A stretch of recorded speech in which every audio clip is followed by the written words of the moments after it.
Hello, my name is Rich Howard, owner of Architectural Builder Supply, and this video is to bring you a closer look at the Ultra Hardware 60857 Gravity Door Pivot Set. This is the package that it comes in. It's carded. That's what it means, carded. A small diagram on the back for installation, and I think that does a good job at getting you started, but I do want to add a little bit to the instruction sheet that they've got here and show you all the parts in detail. First of all, you're going to get a bag of screws. They'll be gold colored to match the hardware. You're going to have some flathead screws, and you're going to have some roundhead screws. You're going to have 4 of each. Okay.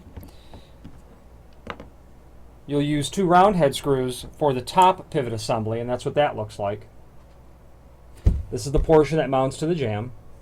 Now keep in mind I'm showing it like this with the door portion all the way up, and that's not what it will look like when you're installing it. And this is the part that I wanted to really speak about.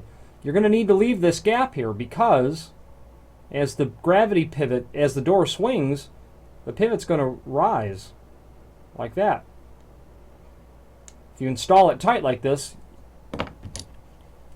being the bottom portion, it will not be able to operate. So your bottom portion will look like this. You've got your two flathead screws here for the jamb bracket for the bottom pivot. You can use a roundhead screw here. Another one. There's 2 of them that you'll use in the bottom. So as the pivot assembly, as the door goes back and forth, you can see how those pieces are cut.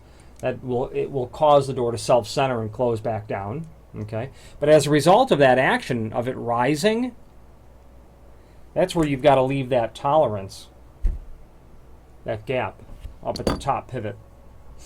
Okay, so it can float up there as the door moves around. There are literally no instructions in terms of how to size your doors. There's none. There should be some discussion about that. Since this is going to be double acting, and your door is going to be set in here like this and will probably be square edged, you've got to make sure before you go attaching this to the bottom of the door that as the door gets to 90 degrees, the outside heel is going to not bury itself into the jamb. You're going to want to leave enough gap so that the door can pivot back and forward. Okay, keep that in mind. Or, my guess would be a 1/4 inch. It obviously depends on how thick your door is. And this does not say what kind of thickness you're going to be limited to, but based on what I'm seeing, I would say nothing less than 3/4 inch.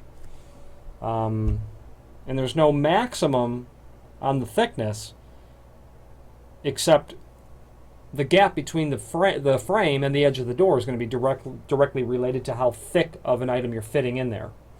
Now what you can also do is radius over or round over the vertical stiles of the door on each side so that you've got a rounded edge to detail to the door so that your clearance between the edge of the door and the jamb can be much tighter, like 1/8 of an inch, if you round that over. But again, that radius that you'd have to put on the door is going to be dependent on your door thickness. You couldn't really have a radius larger than, the door, the thickness of the door. If it's larger than that, then you don't have enough curve on it, so to speak, so the door won't be able to work real well. But other than that, this is really straightforward. You can kind of just eyeball install it as long as you've got enough margin and that you're going to leave a gap up here. And then at that point, I don't think there's really much else to mention. If you have any questions on the Ultra Hardware 60857 Gravity Pivot Hinge Set, please feel free to reach out to us. Thank you very much.